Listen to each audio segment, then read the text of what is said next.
sangre ya en el TIMS, porque mi aula virtual no sé qué ha pasado, se ha bloqueado. Ya le he compartido porque en el TIMS, por si acaso, sección F, a la sección F. Ya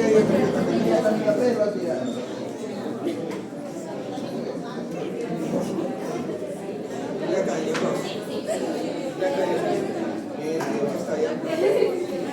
Yo ya después lo regularizo en nada de televisión.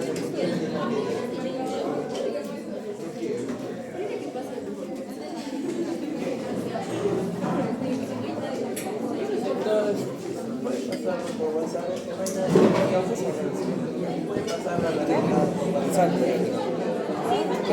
Que no hay nada en el Teams. No, sí está, ¿no? ¿Han visto en el Teams? ¿Ya salió el Teams ya? Pero yo se los paso porque qué vergüenza.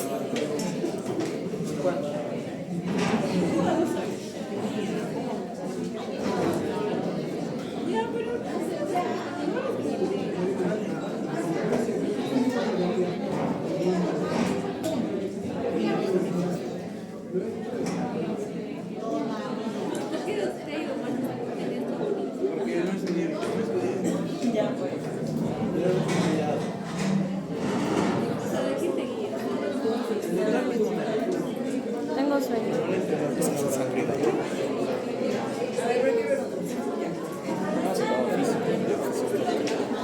Esta es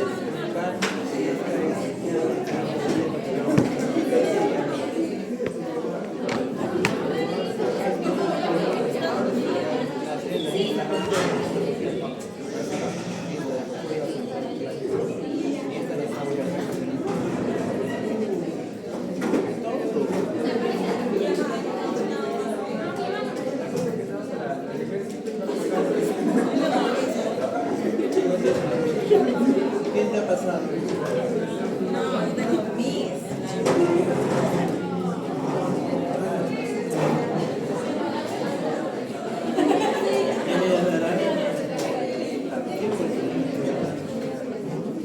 Pero ¿cómo lo puedes hacer en la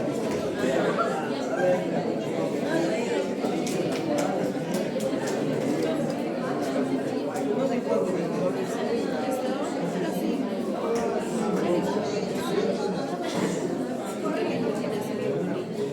¿qué pasa si se hace? Ya la ¿A WhatsApp? 20.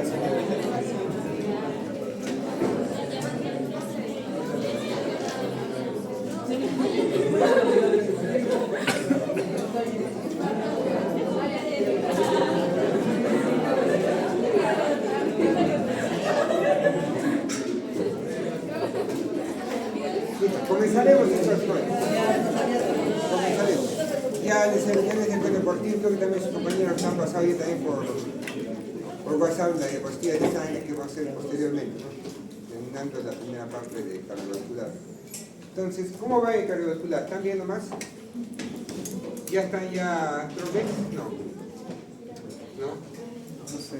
Creo que sí, creo que estén todos comprendiendo bien la parte cardiovascular, que no tengan muchos problemas y que al final de cuentas den un buen examen, de que se acuerde siempre para toda la vida la parte cardiovascular. Nos va a servir bastante, ¿no? Entonces ahora vamos ya a la última parte, la parte final cardiovascular. No es tan grande, no es tan extensa la que nos toca hacer ahora. Entonces vamos a ir avanzando. De los ruidos cardíacos, como dice acá, los ruidos cardíacos ya también lo han visto en la parte de prácticas, de una forma. Igual acá no ya está de más decir que el ruido es un ruido que ya sabemos, ¿no? Que tanto el primer ruido cierre el ritmo reticular, es un ruido tanto el cierre de la aórtica como la pulmonar, ¿no?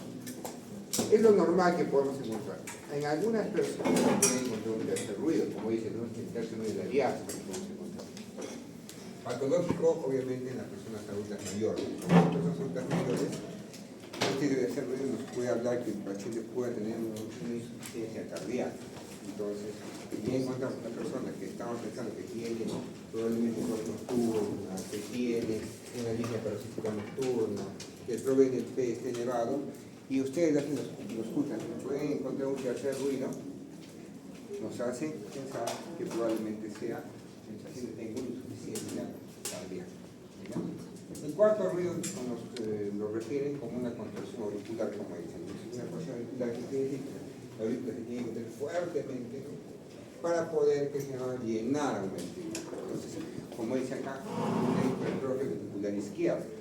Si tenemos una hipertrofia ventricular izquierda, como lo que hemos visto en la clase anterior, por ejemplo, que tenga una disfunción diastólica, ¿no? ¿Qué era una disfunción diastólica? Que como estaba su ventrículo era chiquito grande, pequeñito, no chiquito. Muchas veces tenía una hipertrofia ventricular izquierda de forma concéntrica, que quiere decir que ya no el ventrículo es de este grosor, de este porte, sino como engrosado, es pequeñito, ¿no? Entonces, ¿qué va a pasar si es pequeñito? Tiene alta musculatura del ventrículo. La aurícula va a hacer más fuerza para poder llenar ese ventrículo, ¿cierto? Es decir, esa más fuerza nos puede dar un cuarto hueco. Los focos de oxidación, ya sabemos que acá tenemos la parte del noroeste, la parte aórtica, la parte pulmonar y la parte espiritual hacia el lado izquierdo. Entonces eso ya lo van a ver seguramente más detenidamente cuando hagamos la parte de semiología. Con la semiología, nuevamente van a ir al hospital y van a ir a auscultar a los pacientes. Entonces, recomendación siempre que les comento también en las prácticas, no lleven sus estetoscopios los más bonitos, los más caros. Dice que hay muchos que han comprado su Ligma, han comprado los cardiológicos, inclusive con modificador de sonidos cardíacos. En el primer día, segundo día ya no existen sus estetoscopios. Triste va a ser la vida, ¿no? Porque acuérdense que recién están acostumbrados a usar su estetoscopio, recién están, así como el celular, ¿no? Cuando empezar a tener su celular, nos han perdido constantemente solamente el celular, ¿no? Unos capaz no se lo cuidan, ¿no? De otros pueden perder. Acuérdense que van a estar bajo estrés. El médico que les va a tocar, por ejemplo, ya, voy a escuchar a la persona, ¿qué has encontrado? ¿Qué has escuchado? Ya ven rápido. En ese bien rápido ya los compaginaron. Ya vamos. Y ya se olvidan su saturómetro, ya se olvidan su tensiómetro, ya se olvidan su estetoscopio. Y después van a ir a recogerlo, ¿sí o no? Ay, ¿sabes qué? Corre, trae mi estetoscopio. No va a haber ni luz de estetoscopio ni de... ¿Quién se ha llevado? No sé. ¿La enfermera? Pues no sé. Ha venido otro residente, otro interno, se lo ha llevado, han hecho simplemente trueque, ¿no? Algún día ya encontrarán nuevamente su estetoscopio así. Entonces, como recomendación eso, ¿no? Seguimos avanzando, hablando de lo que son los ruidos cardíacos, los normales, ¿no? Primeramente tengo que ver también que aparte de los ruidos cardíacos normales puede haber otros ruidos agregados, puede ser soplos, que puede ser clic, chasquidos de apertura, inclusive hasta frénicos, ¿no?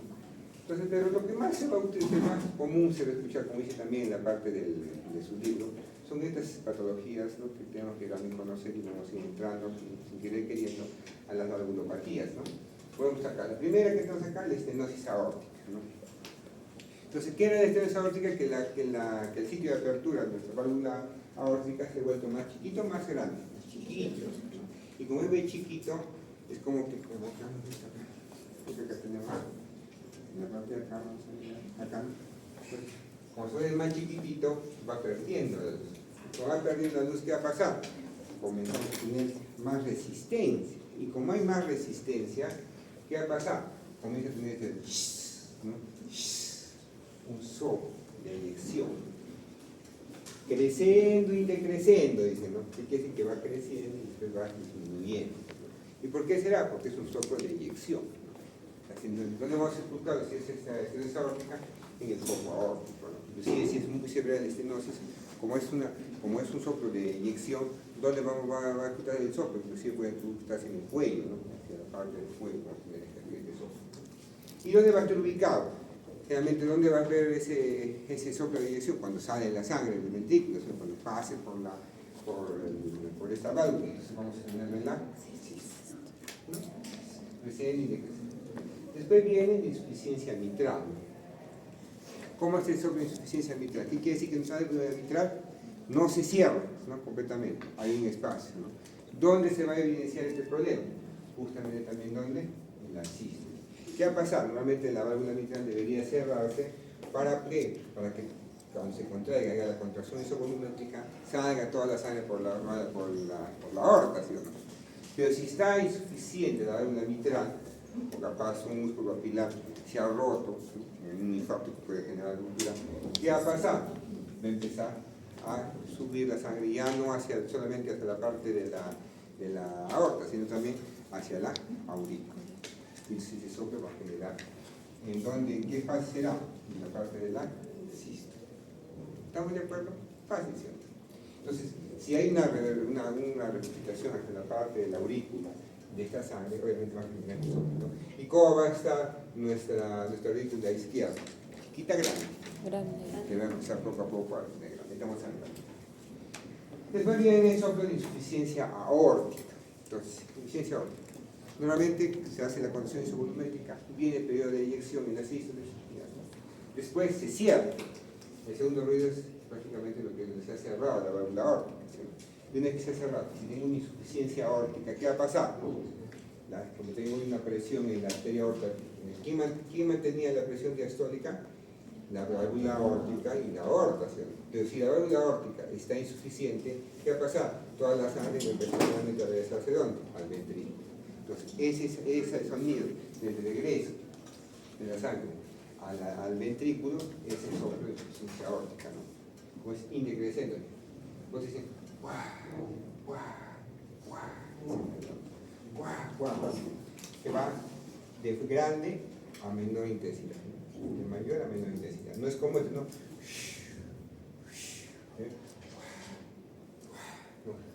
De grande a pequeño. Después, ¿qué viene? La estenosis mitral.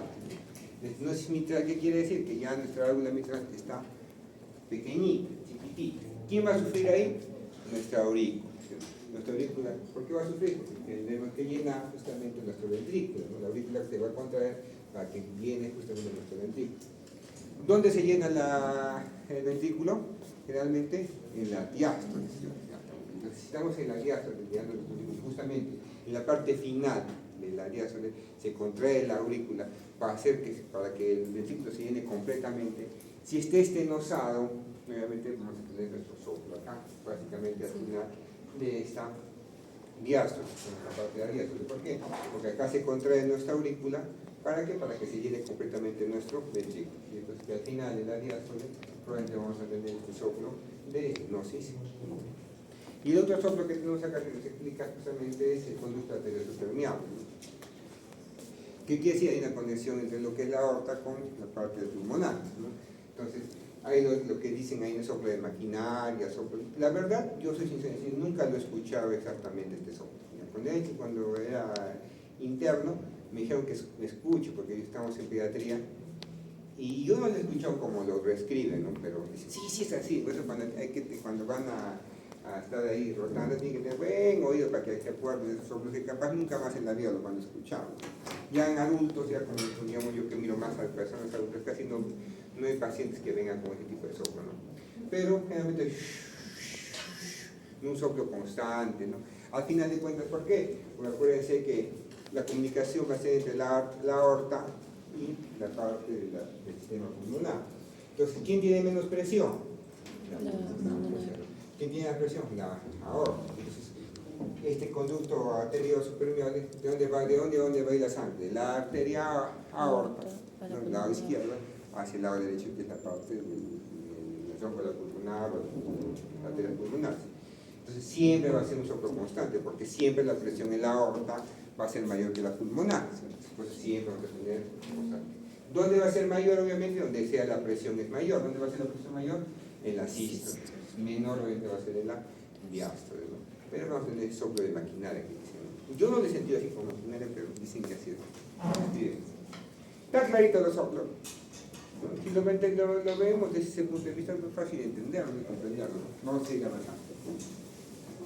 Igualito, ¿no? Acá tenemos los mismos soplos, lo que estamos comentando, ¿no? Acá tenemos, por ejemplo, edición sistólica, hipnosis aórtica que tenemos, edición sistólica pulmonar, cuando tenemos un soplo de edición sistólica pulmonar, ¿no? Con la arteria, en la parte pulmonar se pone la pulmonar. Pan sistólico, ¿no? De respiración mitral, ¿qué quiere decir? Una insuficiencia mitral, ¿no? Empezaba a necesitar la sangre. Soplo diastólico inmediato de respiración aórtica, ¿no? Porque hemos dicho que se llama el guau. La sangre se está regresando de la aorta al ventrículo. Soplo diastólico, dice acá, también es estenosis mitral, ¿no? Lo que hemos dicho, ¿no? Va a sufrir prácticamente la aurícula para poder, se contrae fuertemente, ¿para qué?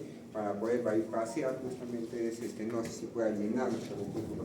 ¿Y dónde va a ser? Ya no va a ser en la sístole, sino va a ser en la diástole, ¿no? Justamente ese sonido. Con soplo continuo, con ustedes permeable, igualito, ¿no? Tenemos justamente acá, soplo de la maquinaria que hemos dicho. Dice, soplo diastólico de regurgitación mitral, ¿no? La regurgitación mitral prácticamente está regresándose la sangre, ¿no? Y estamos en la final de la sístole, ¿no? Acuérdense esa parte. Está clarito, no hay mucho que ver esta parte de los soplos, ¿por qué? Porque al final van a escucharlo realmente y van a aprenderlo cuando hagan cardiología. Pero ahorita vamos a investigar nuevamente estos soplos desde el punto de vista de cada valvulopatía. Nuevamente vamos a repasar. ¿Ya? Sigamos avanzando. Entonces, si hablamos ya de lesiones valvulares, dicho ya que la insuficiencia, que no sé, vamos a tener lesiones valvulares reumáticas, ¿no? Al final, como es la fiebre reumática, sí es la más frecuente, ¿no? Acuérdense que antes no había muchos antibióticos, la gente no iba a los hospitales, entonces una persona que tenía una infección bacteriana, ya sea a nivel de una faringitis, inclusive hasta una neumonía que afecta a las personas, no usaban capas antibióticos, solito se remitía, y cuando ya teníamos infección por el estreptococo y generaba una toxina, por ejemplo, una faringitis, una otitis, se generaba autoanticuerpos, y esos autoanticuerpos atacaban justamente a tejidos propios de nuestro cuerpo. ¿Dónde se atacaban generalmente? En las válvulas cardíacas, ¿no? Una especie de una enfermedad autoinmunitaria, se podría decir así, ¿no? Pero condicionada justamente, ¿por qué? Por una infección justamente bacteriana. Entonces, las personas anteriormente se infectaban, no recibían ningún tipo de tratamiento, hoy se curaban y progresivamente hacían esos autoanticuerpos y que iban a lesionar justamente estas válvulas, ¿no? Entonces, las personas mayores, ¿no? Los abuelitos tenían bastantes problemas en las valvulopatías cardíacas y en la fiebre reumática. Ahora, como ya también hemos abusado de los antibióticos, cualquier cosa que hagan antibióticos, un poco que se ha bajado ese tipo de infecciones, ¿no? Inclusive las personas que tenían problemas de unas también, las crecidas, ¿no? Ponían antibióticos de depósito. No sé si ustedes se han puesto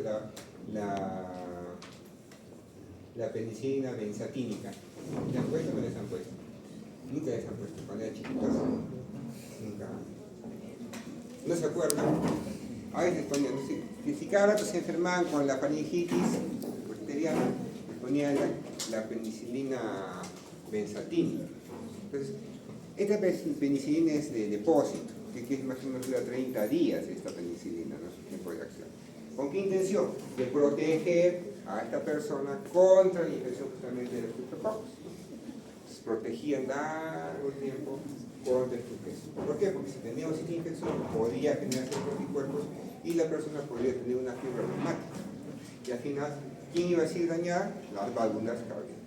Entonces, en orden de frecuencia, digamos, ¿quiénes son más lesionados por estas lesiones reumáticas? ¿Cuál debería ser? La mitral, la aórtica, la válvula aórtica, la tricúspide y la pulmonar. Entonces, ¿cuáles son las que más generalmente están afectadas? La mitral y la aórtica. Entonces, ahí vamos a mirar, ¿no? esas neuropatías que pueden tener. Pero acuérdense esta parte. Primero es la mitral, después la aórtica. ¿Por qué? Porque esto venía en el examen. Sí o sí en una pregunta. ¿Cuál es la válvula que está más dañada por una fiebre reumática? Va a ser la mitral, ¿no? ¿Estamos de acuerdo? Porque hay otra pregunta similar. ¿Cuál es la valvulopatía más frecuente? Que es diferente. ¿Ya? Acuérdense, la lesión valvular reumática, la más frecuente, ¿cuál es? La mitral. Pero si hablamos de la que es más frecuente, es la estenosis aórtica. En general, entre todas las valvulopatías, independientemente de la etiología, la valvulopatía más frecuente, ¿cuál es? Estenosis aórtica. Pero de las valvulopatías que son causadas por la fiebre reumática, por la valvulopatía reumática, ¿cuál es la válvula que más frecuente se daña? La mitral. ¿Se van a olvidar? Entonces siempre acuérdense, porque eso va a venir sí o sí en el examen una preguntita. Ya tiene ya todas las preguntas del examen. ¿Sí, no? Entonces acá tenemos la estenosis mitral y la estenosis aórtica. Aquí estamos a mirar después, mejor cada uno vamos a ir viendo la Entonces, cuando hablamos de lo que es estenosis aórtica, que es la patología más agrupativa más frecuente, vemos que progresivamente a través de los años se va a ir obstruyendo prácticamente el tracto de salida de esta válvula aórtica. Entonces, a medida que se va obstruyendo, se va estenosando esta válvula aórtica, ¿qué voy a requerir para que yo pueda mantener un nivel constante de flujo sanguíneo y de gasto cardíaco? ¿No? Que miren, ¿cómo está la pared de este tubito? Delgadita. A medida que vamos perdiendo la luz que se va estenosando, ¿qué va a pasar con el tubito? Más grueso, más grueso, más grueso. Entonces, eso mismo va a pasar justamente con nuestro ventrículo. A medida que tengamos mayor severidad, ¿no?, de la estenosis aórtica, vamos a tener mayor grosor, mayor hipertrofia ventricular. Entonces, y si yo crezco más grueso, me hago prácticamente más grueso, ¿qué ha pasado con la luz de mi tubo? Se ha perdido. Entonces, ¿qué va a tener el paciente? Una disfunción sistólica y diastólica. Sistólica. Miren, que el corazón se va a contraer bien, ¿sí o no? ¿Será el problema de la sistolia? No, ¿Cuál es el problema? La diástole. ¿Por qué? Porque en la diástole es donde se llena. Y acá se llena más que acá, ¿sí o no? Entonces, ¿acá tendrá un buen volumen sistólico? No, bajo volumen sistólico. En cambio acá vamos a tener mayor volumen sistólico. ¿Se entienden, no? Si acá, en este tubito, ¿cuánto tenemos? Digamos que tenemos 50 mililitros. A medida que vamos perdiendo la luz, acá será, por ejemplo, digamos acá será 45 mililitros, acá será 40 mililitros, acá será 30 mililitros, acá será 20 mililitros. ¿Qué quiere decir? Más gruesas están mis paredes, pero la luz que me contiene el líquido va a ser más pequeña. Entonces, el problema no es que no tenga fuerza el corazón para bombear, tiene fuerza, porque tiene más fuerza, ¿sí o no? Más fuerza, porque tiene que tener más fuerza. ¿Para qué? Para que pueda vencer esta estenosis. El problema es que no hay mucho volumen de sangre. Y como no hay mucho volumen de sangre, por más fuerza que tenga, no va a tener un buen gasto cardíaco, ¿sí o no? Porque el gasto cardíaco, ¿de quién va a depender? Del volumen sistólico. ¿Estamos de acuerdo? ¿Se van a olvidar? Sigamos avanzando. Como dice acá, la estenosis aórtica es la más frecuente, ¿no? Como dice, vamos a tener mayor trabajo para inyectar la sangre, ¿no? El corazón va a hacer fuerza para poder inyectar. Y vamos a tener una hipertrofia ventricular concéntrica. ¿Qué quiere decir concéntrica? Si normalmente mi ventrículo era de este grosor,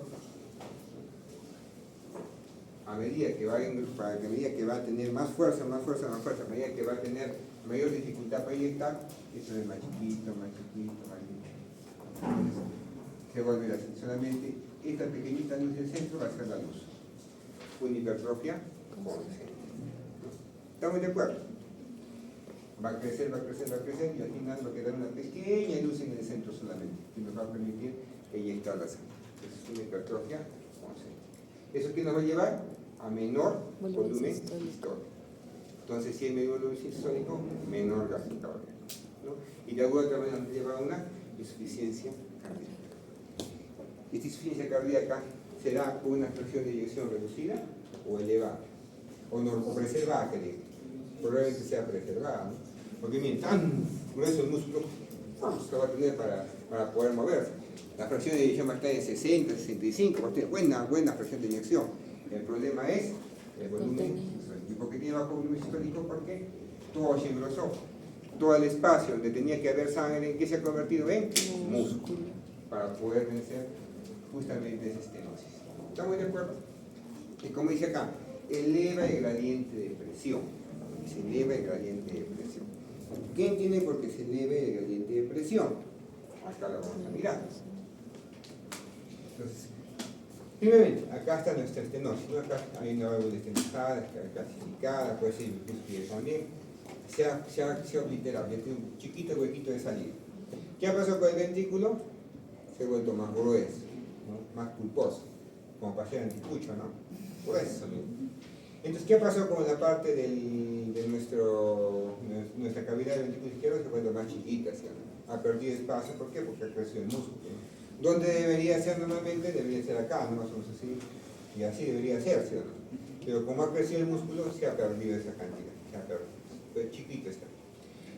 ¿Por qué ha pasado eso? Porque acá tiene un pequeño huequecito más chiquito donde tiene que inyectar prácticamente la sangre, ¿no? Entonces, como tiene un pequeño huequito que tiene que hacerse fuerte nuestro ventrículo izquierdo para poder vencer esta pequeña luz, va a generar un alto gradiente de presión. ¿Qué quiere decir gradiente de presión? Primeramente, ¿qué vamos a analizar esta curvita que les he puesto acá? ¿Cuánto es la aorta dice acá de presión? Ustedes tienen en su diapositiva, ¿no? 120, 90. ¿No? 120, 90. Es la presión, ¿dónde? Acá. 120 sobre 90. ¿No? Y acá viene la curva, esta rojita. ¿Qué curva será? La curva de presión ventricular. ¿Y la curva de presión ventricular? ¿Cómo está la curva de presión ventricular? 240, 0. Acá está 240, 0 está bien, ¿no? Porque no va a haber presión diastólica, ¿no? Es mínima la presión diastólica, ¿no? ¿Quién genera la presión diastólica? La válvula aórtica con la aorta, ¿sí? Pero miren, ¿cuánto tenía acá de presión sistólica? 240. ¿Y cuánto termina teniendo de presión sistólica acá? 120. Acá sí tiene 240 de presión, fuerza. Pero esa fuerza, ¿quién la ha disminuido? Estenosis. ¿Cuánto llegas con 240? ¿Cuánto normalmente es acá de presión? 120. ¿Cuánto es el gradiente de presión? 120 menos 240 menos 120, ¿cuánto es? 120. 120. ¿Cuánto es el gradiente de presión? 120. 120. ¿Estamos de acuerdo? ¿Debería ser esa gradiente de presión? Cuando hemos estudiado la gráfica, esta parte de acá, la curva ventricular con la curva de la presión aórtica es la misma que arriba, ¿sí o no? Que lo que variaba era la presión diastólica, ¿sí o no? Pero bien, toda esta parte de acá es el gradiente de presión. ¿Y por qué esta gran presión? Porque el ventrículo se fuerza para generar 240. ¿Con esa intención de qué? De vencer la válvula aórtica. Pero solamente ¿cuánto que tiene de presión? 120. Es un gran gradiente de presión. ¿Estamos de acuerdo? Sí. Y como tiene que hacer más fuerza, ¿qué va a hacer nuestro ventrículo? Va a engrosar. ¿Estamos de acuerdo? Lo mismo va a pasar si el paciente tiene de alguna forma hipertensión arterial. Si acá hay una hipertensión arterial, 160 de presión, el ventrículo tiene que hacer 160 de presión justamente acá, hacer fuerza para poder vencer la presión arterial sistémica.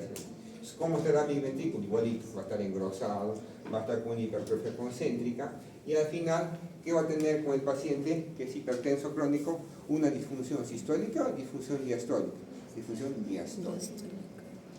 Y si se infarta, sistólica y diastólica. Sistólica porque ya no se va a mover, y diastólica porque no se va a llenar nada de corazón. Triste la vida de esa persona. ¿Estamos de acuerdo? ¿Se van a olvidar? No. Digamos, y en la parte de acá, del gráfico que tenemos acá, progresivamente, ¿qué ha pasado? Toda la curva se va a ir hacia arriba. ¿A qué? A tener más presión. ¿Por qué vamos a tener más presión? Acuérdense que estamos teniendo un mayor gradiente de presión arterial. Mayor gradiente de presión. Sigamos avanzando. Insuficiencia aórtica. La otra causa. Si hay una insuficiencia aórtica, ¿qué pasa entonces con nuestra válvula? No se cierra bien. Ya no se cierra. Y si no se cierra bien, ¿qué va a pasar? La sangre sale. Y después que sale, ¿dónde va a venir? Va a regresar. Regresa nuevamente al ventrículo. Regresa. ¿Dónde va a regresar? ¿En la sístole y en la diástole? En la diástole. Donde se cierra, pues en la diástole, ¿sí o no? Pero como está insuficiente, no se cierra bien, regresa a la sangre. Nuevamente regresa acá. Y acá dice ventrículo izquierdo dilatado e hipertrofiado. ¿Qué quiere decir? Normalmente, ¿cómo estaba nuestro ventrículo en la anterior diapositiva? Engrosado, dice acá. Hipertrofia del ventrículo izquierdo, engrosado, por eso. Pero como ahora, en este caso, se regresa la sangre acá, sale y se regresa la sangre acá con fuerza, porque tiene fuerte presión, ¿no? ¿Cuánto es la presión diastólica que va a regresar? 80 más o menos. ¿Qué va a pasar? Poco a poco va a ir dilatando, y dilatando ¿qué? El ventrículo izquierdo. ¿Por qué? Porque va a recibir más presión en la diástole y más sangre. ¿Por qué? Porque antes solamente ¿de dónde recibe la sangre? Solo se recibe sangre de la aurícula, ¿sí o no? Pero ahora va a recibir sangre también ¿de dónde? De la aorta. Mayor cantidad de sangre. Y si hay mayor cantidad de sangre, tiene que dilatarse más, como un globo, obviamente, esa parte de nuestro corazón. Por eso dice que está hipertrofiado y dilatado. ¿Por qué va a estar ahí hipertrofiado? Pues como tengo más presión, el músculo cardíaco también va a engrosarse. Pero si va a engrosar y va a perder acá lumen, no. ¿Por qué no va a perder el lumen? Porque tengo gran cantidad de sangre de acá y de acá. Entonces voy a preservar el lumen, inclusive me voy a dilatar. Lo tengo a estar hipertrofiado. ¿Está clara esa partecita? Sí. Y vamos a tener mayor presión. Y en la curva, lo que hemos estado viendo, ¿no? Acá está la aorta, 120 sobre 50. ¿Por qué será sobre 50? ¿Cuánto normalmente debería ser en la aorta? 120, digamos 80, ¿no? Ya está acá. Pero el 80, ¿quién la mantenía? La válvula aorta. Pero como él está con un hueco acá, que está libre, que no se cierra, va a empezar a fugar sangre. Y si fuga sangre, ¿qué va a pasar? Va a perder presión. Ya no será 70, será 70, 60, 50, 40, y nuevamente va a empezar a contraerse el ventrículo. Entonces nuevamente comienza a elevarse, 50, 60, hasta 120. Pero ya cayó la presión. ¿Por qué cayó la presión? Porque sacó un huequito que permite que ya no se cierre completamente y que pase la sangre. Es por eso que cuando está en la aorta la presión, 120, 50. hay una gran diferencia entre lo que es la sistólica y la diastólica. Si ustedes algún día ven a un paciente XZ y le encuentran una presión 120, 40, 120, 50, así, gran diferencia, puede sospechar que hay un problema justamente. Algo le está haciendo perder presión. ¿Por qué está perdiendo presión? O es esto, o es capaz un conducto arterioso permeable, que vamos a ver también, ¿no? ¿Está claro esa parte? Fácil, ¿sí? Y obviamente la parte ventricular, acá está 120 sobre 0, 120 sobre 2, la cosa es que no hay un gradiente de presión, ¿sí? Recuerden que en el otro lado, en la parte de estenosis, tiene un gran gradiente de presión, ¿sí? En cambio acá, ya no hay ese gradiente de presión. ¿Estamos de acuerdo? Pero ¿qué va a pasar con el ventrículo izquierdo? ¿De dónde recibía sangre? De la aurícula. ¿Y dónde más recibía sangre ahora? De la aorta. Entonces vamos a tener mayor volumen Del ventrículo. en el ventrículo. Es por eso que la curva que normalmente debería estar acá, ¿cómo está? Tirada para este lado. ¿Por qué? Porque tengo mayor cantidad de volumen. Porque recibe volumen tanto de la aurícula como de de la aorta. De la aorta, ¿no? ¿Estamos de acuerdo? ¿Se van a equivocar? Creo que no se equivoquen, ¿eh? Está facilito. Sigamos avanzando. Como dice, creativa de la aórtica, como un resumen. Tanto de estenosis y de insuficiencia reduce el volumen histórico neto. Va a reducir. Entonces, si acá tenemos una hipertrofia ventricular izquierda, ¿quién nos da concéntrica? Esta es la concéntrica. ¿Quién nos da una hipertrofia ventricular concéntrica? La estenosis y la insuficiencia. Estenosis acá. Estenosis, ahora. ¿Estamos de acuerdo? En cambio acá, hipertrofia ventricular excéntrica. ¿Por qué? Miren, ¿cómo está el ventrículo? Dilatado y engrosado. ¿Quién nos dará esta hipertrofia ventricular izquierda excéntrica? La insuficiencia. ¿Estamos de acuerdo? La insuficiencia de la válvula aorta. ¿Está claro? ¿Está fácil? ¿Se van a equivocar? Pues, ¿qué va a venir en el examen justamente? Una hipertrofia ventricular excéntrica es causada por una estenosis de la válvula aórtica. Vamos. Así va a venir el examen, tal cual. Si no hemos aprendido acá, lo vamos a entender fácilmente. Entonces, seguimos avanzando. Entonces, ¿quién va a estar afectado en resumidas cuentas? El flujo coronario afectado. Por eso, si no hay una buena presión diastólica, ¿qué vamos a tener? Menos cantidad de perfusión justamente en nuestros miocardios, vamos a tener un flujo coronario afectado. Y obviamente, cualquier patología que aumente justamente la presión en la aurícula izquierda nos va a llevar ¿a qué? A un edema agudo de pulmón. Tanto en la excéntrica, por ejemplo, insuficiencia aórtica, ¿qué va a pasar? Mayor cantidad de sangre por acá, mayor presión acá, pues se dilata el ventrículo, mayor cantidad de líquido, de sangre, ¿sí? Si hay mayor cantidad de sangre acá, ¿dónde va a estar mayor cantidad de sangre también? Arriba. En forma retrógrada, el edema agudo de pulmón. En esta parte de acá, igual que no, si tenemos que se llama una estenosis aórtica, vamos a tener mayor cantidad de presión. ¿Cuánto tenía de presión acá? 240. Mayor presión, ¿sí o no? ¿Dónde deberías manejar? 120. Yo por gradiente de presión, y para poder vencer el estenosis, ¿cuánto estamos acá? 240. ¿Dónde se va a ir reflejado de alguna otra forma la presión? A la aurícula en la aurícula izquierda. ¿Qué va a generar? Edema del pulmón. ¿Por qué? Porque la aurícula izquierda va a empezar a tener mayor cantidad de presión. ¿Está fácil? Al final, ¿en qué va a terminar todo? En edema del pulmón. Al final termina todo. Por eso esas personas terminan estando con insuficiencia respiratoria. Estaba comentando a sus compañeros, ha venido un pacientito el otro día, no, hace poco, hace 3 días, un paciente de 93 años con un infarto agudo de miocardio y que ha hecho rápidamente edema agudo pulmón. Usted saca un electro para que miren la Q, ¿no? Hoy día saca el electro. Entonces, terrible, ¿no? Rápidamente cualquier disfunción de ventricular izquierda nos puede llevar a aumento de la presión en la aurícula izquierda y edema agudo del pulmón. Al final, fallecen los pacientes más también por ese edema agudo del pulmón, rápidamente es insuficiencia respiratoria. ¿Viste que hicimos acá? Progresiva, hipertrófica, ¿no? Viste lateral. Después también cómo está nuestro ventrículo, ¿no? Recontra engrosado. Y es lo que les comentaba, ¿no? Cuando se engrosa nuestro ventrículo, ¿qué vamos a perder acá? Vamos a perder el huequito, mejor, vamos a perder la cantidad de volumen que nos tiene el ventrículo izquierdo. Y eso va a generar menos volumen sistólico, lo que hemos estado comentando. Por eso se puede.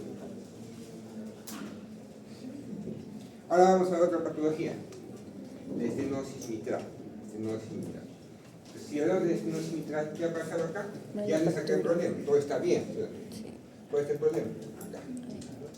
Acá nuestra válvula mitral está estenosa. Entonces, ¿quién va a sufrir ahí? ¿Sufrirá la aorta? No. ¿Sufrirá el ventrículo? No. ¿Dónde sufrirá? Acá, hacia atrás. Vamos acá en la curva de presiones. Aorta, 120-80. Claro, está normal, pues, ¿no? Está normal la aorta. ¿Acaso está un problema? No está normal. El ventrículo, 120 sobre 4 sobre 0. ¿Está normal, sí o no? Normal, normalazo. ¿Por qué? Porque el problema es en el ventrículo. No. Ahora viene el problema, cuando ya pasemos a la aurícula. Mira, ¿dónde está?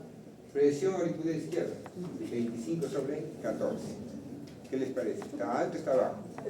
Alto. Vamos al anterior. Acá. Aurícula izquierda, ¿cuánto hay de presión? 6 sobre menos 2, hay presión negativa. Entonces, y si vamos a mirar ahora esta parte de acá, ¿cómo está ahora la presión? 25 y 14. 25 sobre 14. ¿Qué pasó? Aumentó la presión en la aurícula izquierda. ¿Y por qué aumentó la presión en la aurícula izquierda? Porque acá tengo un stop. De ser así, se volvió así. No va a pasar. Y si no pasa, ¿qué va a pasar progresivamente? Va a acumularse en sangre, va a dilatar, aumentamos la presión ¿dónde? En la aurícula izquierda. Y si aumentamos la presión en la aurícula izquierda, en forma retrógrada, ¿quién va a aumentar? Las venas pulmonares, la parte capilar pulmonar, y que nos va a llevar, si es que no lo compensamos rápidamente al paciente, a un edema agudo de pulmón. ¿Estamos de acuerdo? Sí. ¿Está fácil? Mira, vemos, ¿no? El orificio mitral bien chiquitito, ¿no? Delgadito y pequeñito, chiquitito. Y aquí en la parte de lo que es la insuficiencia mitral. Si es insuficiencia mitral, ¿qué ha pasado ahora? Nuestra válvula mitral no se va a cerrar adecuadamente, va a tener un huequito, no se cierra adecuadamente. Y si no se cierra adecuadamente, ¿qué va a pasar? Cuando haya la sístole ventricular, va a salir por la aurícula, por la aorta, y ¿dónde va a respirar también? Hacia la aurícula, aumenta, se va hacia la aurícula. ¿Cómo vamos a mirar? ¿En la aorta cómo va a ser la presión? 128, ¿es normal la presión? ¿Acaso hay problema ahí? No. En la parte del ventrículo izquierdo, ¿cómo está? 120. ¿Y qué va a pasar en el aurículo izquierdo? Como hay una sístole y la sangre se va a la aorta y se va también a la aurícula, ¿qué va a pasar con la presión en la aurícula? Va a aumentar. ¿Cómo está la presión en la aurícula? 25. ¿Estamos de acuerdo? Vamos a aumentar. Y si aumenta, obviamente, en forma retrógrada va a ir aumentando hasta la parte de los vasos pulmonares y también puede generar un edema agudo de pulmón si es que no se compensa adecuadamente. ¿Está claro las neuropatías? ¿Se van a olvidar? No. Creo que sí. Como parte final, ya la parte no es todo lo que hemos visto. Hemos hecho harto nomás, ¿no? Vemos pues las cardiopatías congénitas, pues cuando hablamos de cardiopatías congénitas, eso lo van a ver más en embriología, ¿no? Al final van a ver cardiopatías, no lo van a mirar, sí lo van a mirar. Puede haber estenosis, coartaciones, o sea, la coartación de aorta, esa parte y los clásicos cortocircuitos, ¿no? Puede ser izquierda a derecha o de derecha a izquierda. ¿Cuáles son cianóticos y cuáles son cianóticos? Realmente, si es izquierda a derecha, ahí no va a ser cianosis, ¿no? Porque en la izquierda, que está oxigenada, a la derecha, habrá problemas en la parte derecha, pero no va a ser cianosis. Pero el problema va a ser cuando el flujo es de derecha a izquierda. Porque la parte derecha que es no oxigenada, ¿sí o no? Cuando se va a la izquierda, entonces vamos a tener problemas de cianosis. Estamos de acuerdo, acuérdense que cuando hay cardiopatías cianóticas, más que todo va a ser de derecha a izquierda. ¿Estamos de acuerdo? Ahí, si hablamos de estenosis, por ejemplo, tenemos estenosis aórtica congénita, la coartación de la aorta. Acá la coartación de la aorta, no sale acá la aorta, ¿no? Y acá se vuelve un estenosis, ¿no? Se comienza a estenosar esta parte. Hay enfermedades también sistémicas como vasculitis, como la artritis Takayama, por ejemplo, que genera también esas estenosis en diferentes partes del cuerpo. Eso van a ver con la reumatología, ¿no? Entonces a veces, no sé si han escuchado, los docentes les han dicho, toman la presión acá, está digamos 110-50, estamos acá 110-50, y acá abajo está en 140-90. ¿Qué ha pasado? ¿No? ¿Qué ha pasado? Entonces, por probable que hay una estenosis en las arterias, en la parte de la subclavia, por ejemplo, ¿no? Entonces, como está estenosado, baja acá la presión, pero como la aorta está para abajo, está libre, no está con estenosis, acá tengo buena presión. Y una vez pasó en el hospital, porque me acuerdo que estábamos ahí, era R1, creo yo. Vino un paciente y estaba en la parte de las manos, estaba en 90-50, 90-50, 80-40, no recuerdo. La cosa es que iniciamos noradrenalina. Y no subía la presión, porque no subía, estaba preocupado, pero todo estaba normal, lactato normal, todo normal, y no entendía por qué no subía. Y no sé por qué a alguien se le ocurrió tomar en el pie, que no ha sido a mí, por ejemplo, no se le ocurrió. Alguien, un asistente le tomó en el pie y estábamos en 160 de presión. Estábamos con noradrenalina, ¿sí? No había que explorar la presión. Y desde ahí se me quedó marcada esa vez que lo que pasó.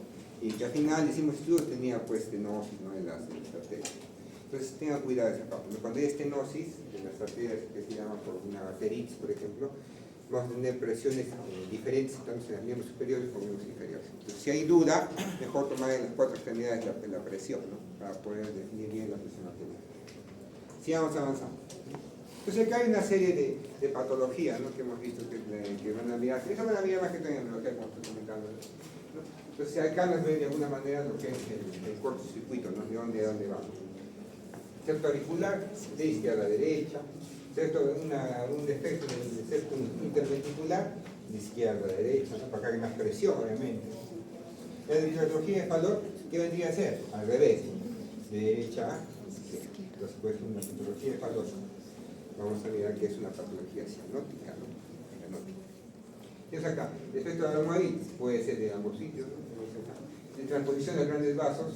Obviamente, si transposición de grandes vasos sería, obviamente, si la aorta pasa de parte del ventrículo derecho, va a ser algo cianótico también. Conducto arterioso permeable. ¿De dónde vendría a ser el cortocircuito? De la aorta hacia la vena pulmonar, la arteria pulmonar que diga. Entonces, de izquierda a derecha, más ese nombre. ¿Estamos de acuerdo? Entonces, de acuerdo a eso podemos mirarlo. Vamos con el conducto arterioso permeable, como dice, izquierda, derecha. Acuérdense que cuando comienza a nacer cuando nació nuestro hijito, cuando la persona que va a nacer, cuando tenga su hijito, comienza a haber un cambio de presiones, ¿no? Acuérdense que nuestro pulmón inicialmente va a estar colapsado, ¿no? Va a estar colapsado. Cuando comienza a respirar el niñito, comenzamos a airear el pulmón y hay un cambio de presión prácticamente en ese evento, ¿no? Y al final, eso va a llevar que poco a poco ese conducto que una vez en un inicio era favorable, ¿no? ¿Para qué? Para que se pueda llevar la sangre oxigenada a todo el cuerpo. Con ese cambio de presión se tiene que obliterar. ¿Por qué tiene que salir? ¿Por qué es prioritario este conducto arterioso en el infante? ¿Y por qué? Claro. ¿Dónde va a estar oxigenada la sangre? En la parte derecha. En la parte derecha va a estar oxigenada. En cambio, en la parte que es en la izquierda no va a estar oxigenada, es al revés, ¿no? Entonces, cuando ya comenzamos a respirar, comienza a ver ya que la parte izquierda va a estar oxigenada y la parte derecha no. Entonces, ahí ya prácticamente debería terminar el funcionamiento de nuestro conducto arterioso. Pero hay ocasiones donde persiste, pues, ¿no? Y cuando persiste va a generar un cortocircuito de izquierda a derecha. ¿Cuál va a ser el problema de ese cortocircuito de izquierda a derecha? Las presiones. Normalmente la parte pulmonar no debería tener mucha presión, pero como ya viene en la parte de la aorta alta presión, vamos a generar una hipertensión pulmonar. Y toda hipertensión pulmonar, ¿a qué lleva? A edema de pulmón, igual, ¿sí o no? ¿Por qué? Porque al final vamos a aumentar la presión capilar pulmonar, ¿sí o no? Si aumentar la presión capilar pulmonar por esta hipertensión pulmonar, nos va a llevar a edema pulmonar. Entonces, por eso también nos lleva a una reducción de insuficiencia respiratoria, ¿no? Con nuestra resistencia pulmonar. Tener hipertrofia ventricular por aumento del gasto cardíaco también. Congestión y edema pulmonar. Lo que hemos dicho es soplo de maquinaria, ¿no? Más en la parte sistólica porque hay más presión, menos en la parte diastólica porque hay menos presión.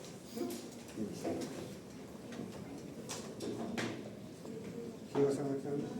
Y pasamos a la metodología de Fallot, ¿no? Que ya siempre les va a preguntar. Es más, yo les voy a decir que les voy a preguntar una pregunta. Metodología de Fallot, que se acuerden en esta. Siempre preguntan en todos los exámenes, en todos los lugares, metodología de Fallot. Porque sí hay, sí he visto varias veces en Dicen que en el EDAM también, ¿no? Sí, siempre preguntan esto, siempre. Les gusta preguntar. Es que también en el hospital, yo hice unos 3 casos de metodología de Fallot en el hospital, cuando fui a pediatría. A menos cuando fui a rotar a emergencia de Revalía, no me acuerdo. Igualito estaba ahí, full cantidad, había entonces, por eso hay preguntas frecuentes. Entonces, acuérdense, la aorta nace, el ventrículo derecho cabalgado, dice no es una arteria pulmonar, pues acá, no es la arteria pulmonar, es chiquitita. Comunicación interventricular y hipertrofia del ventrículo derecho justamente por esa estenosis de la arteria pulmonar, ¿no? Si uno tiene arteria pulmonar, tiene que ser más grueso el ventrículo derecho para vencer esa estenosis. Y como no es también hay cabalgada la otra, necesitamos más presión. Y después estamos teniendo una hipertrofia del ventrículo derecho. Entonces, siempre van a preguntar, por favor, ya desde ya una pregunta para ambas secciones, ¿cuál va a ser? ¿Verdadero o falso en relación a la metodología de Fallot? Ya tiene una pregunta fija para el examen. Por favor, apréndanse y nunca se olviden porque siempre les van a preguntar. ¿Está clarito? ¿Está fácil? Fácil, sí. Entonces, ya para terminar, ya por los últimos aletazos de la parte cardiovascular, les trae esta parte de lo que es la presión arterial, que de alguna otra manera ya también lo han visto, ¿no? Como para hacer un repaso general. Aquí está nuestro corazón. Acuérdense que el volumen sistólico y la frecuencia cardíaca que vamos a tener, gasto cardíaco. Y más que el gasto cardíaco, siempre vamos a tener una mayor presión arterial. Acuérdense que la actividad simpática siempre va a mediar hacia la actividad del corazoncito, ¿no? Simpático lo va a acelerar, vagal lo va a frenar, ¿no? ¿Quién va a actuar más sobre la parte no sinusal y todo el sistema de conducción? Finalmente la parte vagal, ¿no? En los vasoreceptores, cuando tengamos que se llama una caída de presión arterial, vamos a tener actividad simpática y al final vamos a tener un aumento de resistencia vascular sistémica. Si aumenta la resistencia vascular sistémica periférica, mayor presión arterial, estamos viendo igual. Acuérdense que también es el principio por qué se desmayan las personas, ¿no? O le han cogoteado ahí en el colegio. ¿Han jugado eso? Sí, sí, lo que han jugado. No creo que es el único salvar. Han jugado. ¿Qué pasaba? ¿Cuál era la intención? Cuando ustedes presionaban el cuello, ¿qué pasaba? Los vasoreceptores recibían mayor presión, ¿sí? Y si había mayor presión, ¿qué dice el cuerpo? Hoy hay mucha presión. ¿Qué hay que hacer? Bajar la presión arterial. ¿Se activa el simpático o el parasimpático? El parasimpático. ¿Y qué hace? Como se activa el parasimpático, ¿qué van a generar? Bradicardia ahí, caída de la presión arterial. Bradicardia, con la caída de la presión arterial se desmayaba. ¿Qué es lo que pasaba? ¿No? Y asustaba, no. ¿Qué más? De nuestro riñoncito, acuérdense siempre de la angiotensina 2 que va a aumentar la presión arterial. Puedes tener harina angiotensina aldosterona, vamos a retener agua para tener mayor presión arterial. Si ya que amigos saben, ya la han visto y le hemos comentado varias veces.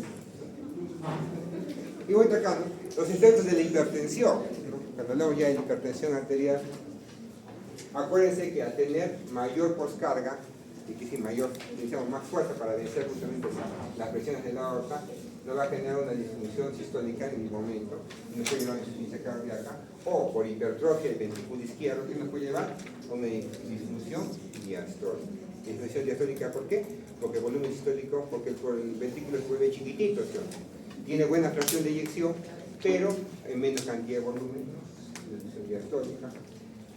¿Qué más? ¿Qué más nos genera, como dice, daño arterial? Este daño arterial, ¿qué nos va a llevar? A una isquemia del miocardio, a infarto. Entonces, ecuaciones que tienen elevada presión arterial, que tiene cuidado que nos puede llevar a infarto. ¿Qué más nos puede llevar? Como dice, apoplejía. ¿Qué quiere decir? ACVs, tanto isquémicos como hemorrágicos.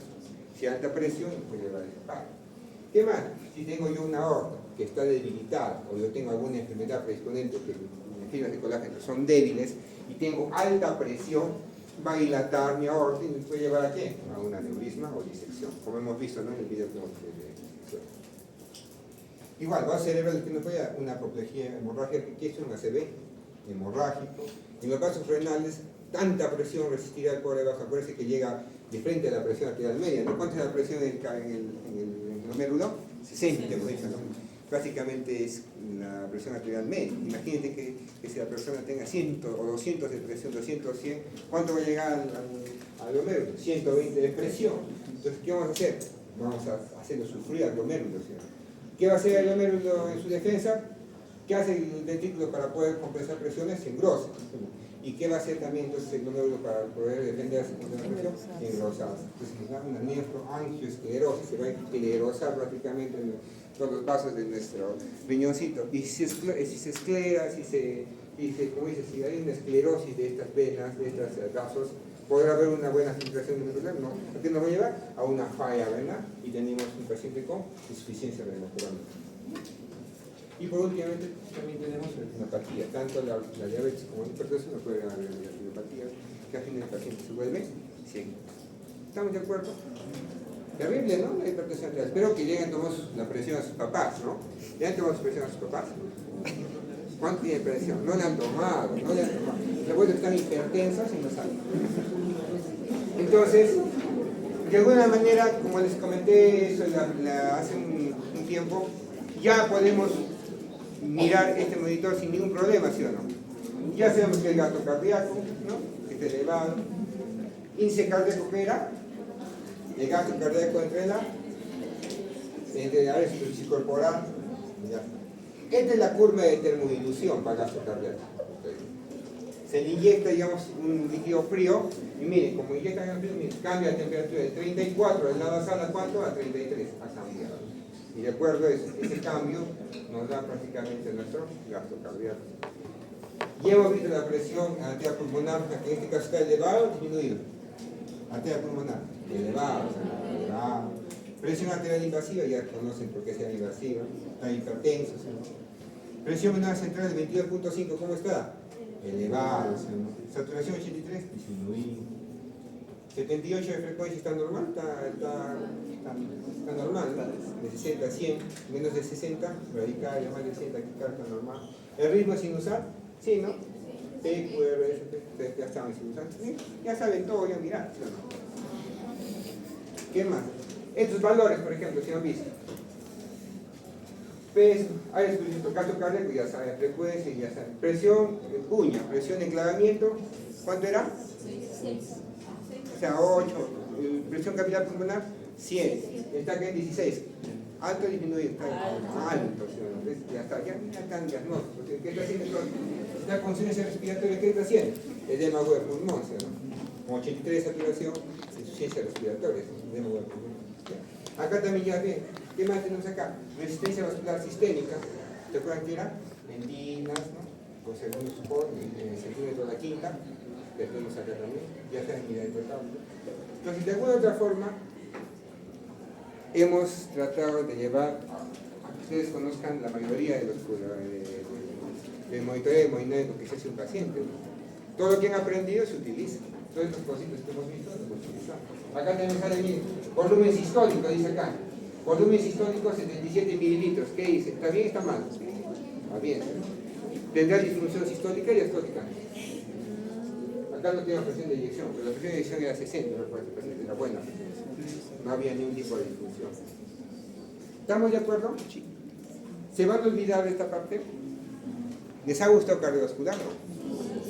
¿Y a quién es el cardiólogo cardiovascular? Listo, entonces. Hasta ahí llegamos con cardio. Entonces, ¿ahora qué vamos a hacer? Vamos a hacer entonces, ¿qué vamos a hacer entonces? Tenemos una pausa hasta las 4:45, ¿les parece? Ya, y de ahí venimos para poder hacer